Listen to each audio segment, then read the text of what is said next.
തിരുവനന്തപുരം നഗരസഭയിൽ പട്ടം വാർഡിൽ CPIക്ക് വേണ്ടി മത്സരിക്കുന്നത് തൃപ്തി രാജുവാണ്. തൃപ്തി രാജു എന്ന് പറഞ്ഞാൽ ഒരുപക്ഷെ പെട്ടെന്ന് മനസ്സിലായില്ല. രാജു തൃപ്തിക്കൊപ്പം നിൽക്കുന്ന ആളെ കൂടി കാണിച്ചാൽ ഒരുപക്ഷെ മനസ്സിലാകും. ഇത് PK രാജു തിരുവനന്തപുരം നഗരസഭ ഡെപ്യൂട്ടി മേയറായിരുന്നു. PK രാജുവിന്റെ മകളാണ് തൃപ്തി രാജു. ഇത്തവണ അച്ഛന്റെ വാർഡ് നിലനിർത്താൻ CPI നിയോഗിച്ചിരിക്കുന്നത് തൃപ്തിയാണ്. തൃപ്തി അച്ഛന്റെ മകൾ എന്ന മാത്രമല്ല സംഘടനാ രംഗത്തും എക്സ്പീരിയൻസ് ഉള്ള ആൾ തന്നെയാണ് അല്ലേ? എന്തായിരുന്നു എസ്എഫിലും? അതെ, ഞാൻ കുഞ്ഞിലെ ബാലവേദിയുടെ പ്രവർത്തകയായിരുന്നു.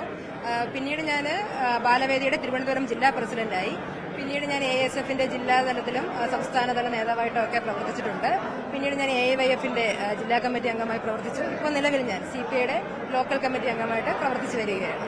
ഈ അച്ഛന്റെ ഒരു 5 വർഷത്തെ കൌൺസിലർഷിപ്പ് കണ്ടു കാണുമല്ലോ സ്വാഭാവികമായിട്ടും. ആ തിരക്കുകളോ നോക്കാൻ മുമ്പ് അച്ഛനോട് പല ജനങ്ങൾക്ക് വേണ്ടി പ്രവർത്തനങ്ങളൊക്കെ ഉണ്ടായിരുന്ന ആളുമാണ്. എങ്ങനെ ഈ ഒരു ഫീൽഡിലേക്ക് തന്നെ വരാൻ അല്ലെങ്കിൽ രാഷ്ട്രീയം തിരഞ്ഞെടുക്കാൻ കാര്യം എന്തായിരുന്നു?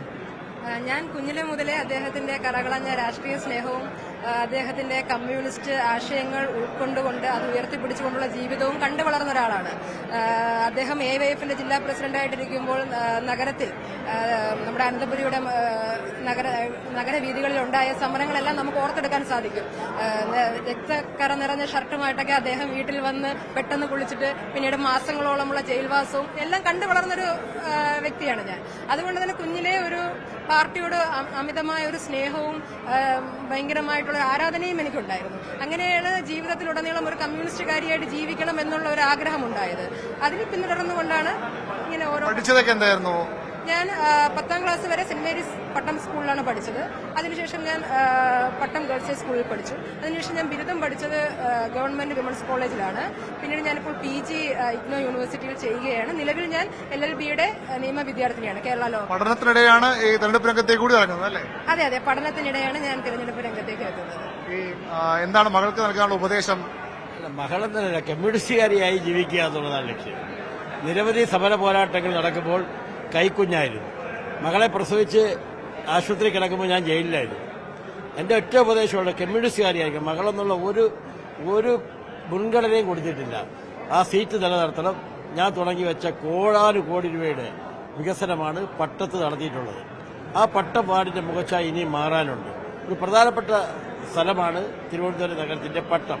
അതിലുപരി ശ്രീമതി ആര്യ രാജേന്ദ്രനും ഞാനും നടത്തിയിട്ടുള്ള 5500 കോടി രൂപയിലേറെ വികസനം നടത്തിയിട്ടുണ്ട്.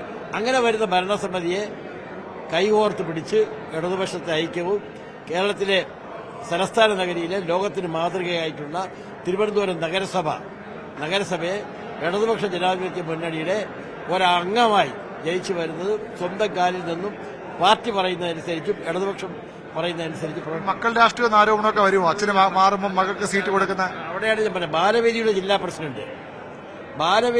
പ്രസിഡന്റ് AISFന്റെ പ്രവർത്തക, AISFന്റെ മണ്ഡല നേതാവ്, AISFന്റെ ജില്ലാ ഭാരവാഹി, AISFന്റെ സംസ്ഥാന കമ്മിറ്റി അംഗം, AYFന്റെ ജില്ലാ കമ്മിറ്റി അംഗം, CPIയുടെ ലോക്കൽ കമ്മിറ്റി അംഗം. അതിന് അങ്ങനെ ഒരിക്കലും വരും. ഒരു പ്രവർത്തകയ്ക്ക് അങ്ങനെ വരാമല്ലോ, അങ്ങനെ വരണം. അങ്ങനെ അല്ലാതെ ഒരു മക്കളുടെ രാഷ്ട്രീയം ഒന്നുമല്ല അതിനകത്ത്.